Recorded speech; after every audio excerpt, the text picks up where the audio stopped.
உங்களுடைய ஒவ்வொரு தனித்தன்மையும் உங்களை மேலும் மேலும், ஏனென்றால் இதுதான் தவறு, இதுதான் சரி என்பதை மிக நுட்பமாக தெரிந்து கொள்ளும் ஆற்றல் படைத்தவர்கள் நீங்கள். ஆழ்ந்த சிந்தையும் உறக்கமில்லாது தன்னுடைய காரியத்திலே கவனமாக இருந்து தன்னுடைய பயணத்தை செய்யக்கூடியவர்கள்.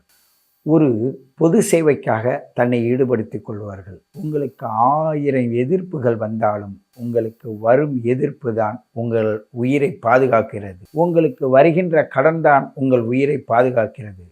ஏனென்றால் நீங்கள் பரோபகாரமாக எல்லோருக்கும் செய்யும் ஆற்றல் படைத்தவர்கள். உங்களுடைய மனம் அப்பொழுது எப்பொழுதுமே வேறொருவருக்காகவே பயணித்துக்கிட்டு இருக்கும். இரவு பகல் பிறருக்காகவே சிந்தித்து கொண்டிருக்கும். அதுவும் இந்த மாதத்தில் மிக அதிகமாக ஏனென்றால் பல சூழ்நிலையில் வெற்றி அடைவதற்கான உங்களுடைய பெருமுயற்சி தான் இந்த நாள்.